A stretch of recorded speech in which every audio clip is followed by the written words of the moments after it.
Concept লাৰ্ণিংলৈ সকলোকে স্বাগতম জনাই আজিৰ ভিডিঅ'টোত আৰম্ভ কৰিবলৈ ওলাইছোঁ অমূল্য বৰুৱাৰ বেশ্যা কবিতাটো।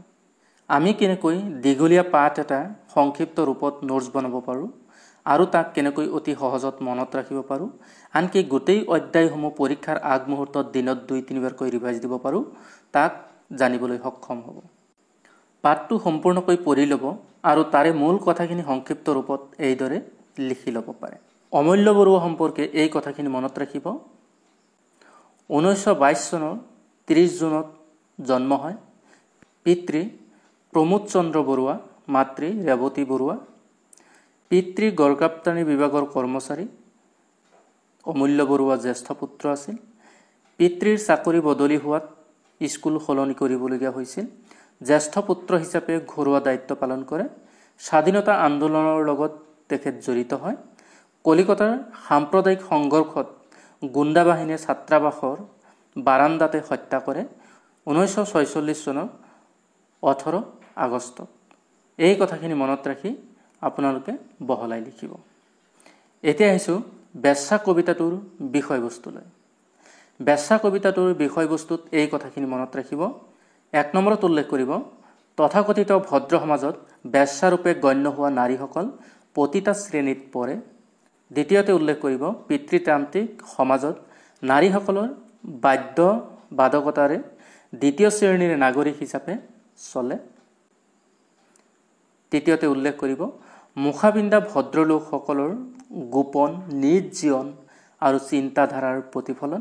4 নম্বৰত উল্লেখ কৰিব, নগৰবধূ, বেশ্যা, গণিকা ঘৃণিত জীৱন গ্ৰহণ কৰিবলৈ আন্তৰিক আগ্ৰহ বা আনন্দ বোধ নাই কিন্তু বাধ্য।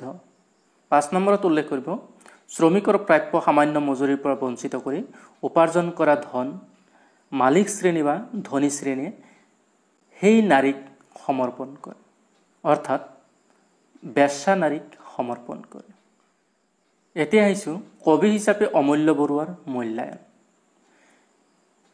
ইয়াতে উল্লেখ কৰিব, 1 নম্বৰত ভাৱ অনুভূতিযুক্ত মানসিক জগতখনেই কাব্য সৃষ্টিৰ কঠীয়াতলী। 2 নম্বৰত উল্লেখ কৰিব, প্ৰথম পৰ্বৰ কবিতাত কবি দেৱকান্ত বৰুৱাৰ প্ৰভাৱ। 3 নম্বৰত উল্লেখ কৰিব, বাস্তৱবাদী দৃষ্টিভংগীৰে বিচাৰ বিশ্লেষণ। 4 নম্বৰত উল্লেখ কৰিব, স্বেচ্ছাচাৰী নীতিৰ বিৰোধিতা। 5 নম্বৰত উল্লেখ কৰিব, মনুষ্যত্ব লুণ্ঠিত হোৱা শ্ৰমিক আৰু বেশ্যাৰ দশা বা স্বৰূপ একেই। এই কথাখিনি মনত ৰাখি কবি হিচাপে অমূল্য বৰুৱাৰ মূল্যায়ন কৰিব বা বহলাই লিখিব। এইদৰে সংক্ষিপ্ত ৰূপত নোটছ বনাই পঢ়িলে নিশ্চয় পৰীক্ষাৰ আগত দিনত 2-3 বাৰকৈ ৰিভাইজ দিবলৈ সক্ষম হ'ব।